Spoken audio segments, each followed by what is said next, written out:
Hello friends, இன்றைக்கி ஒரு டேஸ்டியான குழம்பு ரெசிபி பருப்பு உருண்டை குழம்பு தான் செய்ய போகிறோம். ரொம்ப சூப்பராக இருக்கும் இதோட டேஸ்ட்டு. பிகினர்ஸ் கூட செய்கிற மாதிரி உருண்டையெல்லாம் உடஞ்சி போகாமல் ரொம்ப ஈஸியான மெத்தடில் தான் சொல்லியிருக்கேன். இப்போ வாங்க இந்த டேஸ்டியான பருப்பு உருண்டை குழம்பு எப்படி செய்கிறதுன்னு பார்க்கலாம்.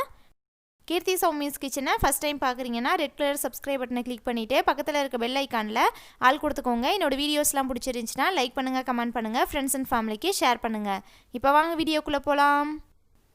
இந்த குழம்பு செய்யறதுக்கு ஃபஸ்ட்டு பருப்பு ஊற வச்சுருக்கணும். நான் சின்ன டீ டம்ளரில் 1 டம்ளர் துவரம் பருப்பு, 1 டம்ளர் கடலை பருப்பு எடுத்து 2 மணி நேரம் ஊற வச்சுருக்கேன் தண்ணியில். நீங்கள் மினிமம் 1 மணி நேரமாவது பருப்பு நல்லா ஊறி இருக்கணும், அப்போ தான் குழம்பு நல்லாயிருக்கும். இப்போது தண்ணியில் ஃபில்ட்ரு பண்ணிவிட்டு பருப்பை தனியாக எடுத்து வச்சுக்கலாம். மிக்ஸி ஜாரில் ஒரு 3 வரமிளகாய், 1/2 டீஸ்பூன் சோம்பு, 1/2 டீஸ்பூன் சீரகம், 4 பல்லு பூண்டு, ஒரு சின்ன துண்டு இஞ்சி சேர்த்துக்கோங்க. ஒரு கொத்து கருவேப்பிலை சேர்த்துட்டு இந்த மிளகா நல்லா அரைகிற மாதிரி ஃபைனாக அரைச்சிக்கலாம். இப்போ இதில் நம்ம ஊற வச்ச பருப்பில் இருந்து மிக்ஸி ஜாரில் 3/4 அளவுக்கு போட்டுட்டு நம்ம எப்போவும் மசால் வடைக்கு அரைப்போம்ல அந்த மாதிரி கொரன்னு அரைச்சி எடுத்துக்கணும். லோ ஸ்பீடில் கொடுக்கக்கூடாது. பல்ஸ் மோடில் ஒரு 5 டைம் 6 டைம் கொடுத்தோன்னா நல்லா கொரன்னு பருப்பு அரைஞ்சிரும். இந்த மாதிரி அரைச்சி எடுத்துக்கோங்க. இந்த மாதிரி இருக்கணும். லோ ஸ்பீடில் கொடுத்தோன்னா நல்லா ஃபைனாக அரைஞ்சிடும். அதனால் பல்ஸ் மோடில் தான் கொடுத்து எடுக்கணும். இதே மாதிரி நான் எல்லாத்தையும் அரைச்சி எடுத்துட்டேன். பாருங்கள், இந்த மாதிரி அரைஞ்சிருக்கணும். இப்போ இதில் ஒரு மீடியம் சைஸ் வெங்காயம் நல்லா பொடியை கட் பண்ணி சேர்த்துக்கிறேன். கொஞ்சமாக நறுக்குன கொத்தமல்லி தழை. இந்த பருப்புக்கு மட்டும் தேவையான 1/2 டீஸ்பூன் உப்பு சேர்த்துக்கலாம். இது கூட 1/4 டீஸ்பூன் பெருங்காய பொடி சேர்த்துக்கிறேன். இப்போ இது எல்லாத்தையும் நல்லா கலந்து விட்டு பிசைஞ்சிக்கலாம். இப்போது இதிலிருந்து சின்ன சின்ன உருண்டையாக உருட்டி எடுத்து வச்சுக்கலாம். ரொம்ப பெருசாக வேணாம், குட்டி குட்டி உருண்டையாக எடுத்துக்கோங்க. அப்போ தான் கொஞ்சம் சீக்கிரமாக வேகும். நம்ம எப்போயும் வடைக்கு தட்டுறதுக்கு எடுப்போம்ல, அதே மாதிரி சின்னதாக உருண்டையாக எடுத்து கையில் இந்த மாதிரி நல்லா உருட்டிக்கோங்க. இதே மாதிரி நம்ம எல்லா உருண்டையும் உருட்டி எடுத்து வச்சுக்கலாம். இப்போது இதை நம்ம ஸ்ட்ரைட்டாக அப்படியே குழம்புல போட்டு கூட வேக வைக்கலாம். பிகினர்ஸ்க்கு உடஞ்சிரும் அப்படின்னு பயமாக இருந்துச்சுன்னா நீங்கள் இட்லி பாத்திரத்தில் 10 நிமிஷம் வேக வச்சுக்கோங்க. மீடியம் ஃப்ளேமில் ஒரு 10 நிமிஷம் வேக வச்சு எடுத்து வச்சுக்கிறேன்.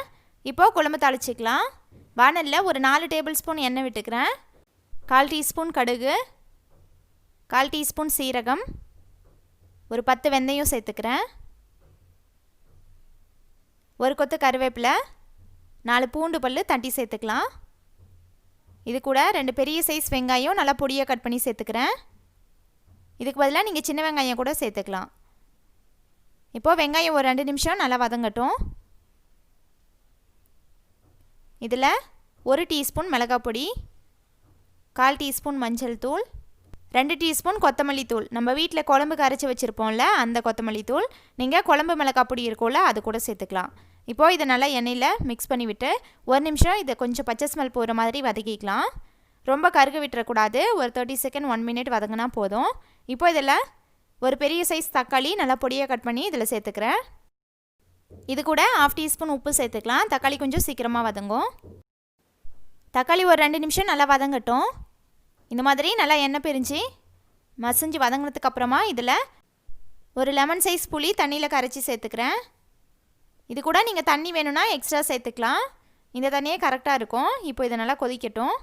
இது கூட குழம்போட திக்னஸ்க்காக நம்ம அரைச்சோம்ல அந்த பருப்புலேருந்து கொஞ்சமாக எடுத்து வச்சுருந்தேன். ஒரு 2 உருண்டை சைஸுக்கு. நல்லா குழம்பு திக்காக இருக்கும். டேஸ்ட்டும் இந்த மாதிரி சேர்த்தோன்னா ரொம்ப நல்லாயிருக்கும். இப்போது இதை நல்லா கலந்து விட்டுக்கலாம்.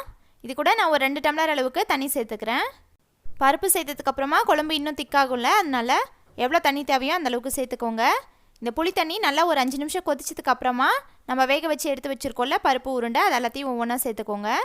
நம்ம இந்த ஸ்டேஜில் பருப்பு உருண்டை வேக வைக்காமல் கூட புளி தண்ணி நல்லா கொதிச்சதுக்கப்புறமா உருண்டையை சேர்த்தோம் அப்படின்னா உடையாது. சேர்த்தன உடனே கரண்டி வைக்கக்கூடாது. நம்ம பச்சை உருண்டை அப்படியே போட்டோம் அப்படின்னா அது ஒரு 5 நிமிஷம் வேக வச்சுட்டு அதுக்கப்புறம் தான் கரண்டி வச்சு திருப்பணும். இது நம்ம 10 நிமிஷம் வேக வச்சதுனால உருண்டை இனிமேல் உடையாது. அதனால் நான் உடனே கரண்டி வச்சு திருப்பிக்கிறேன்.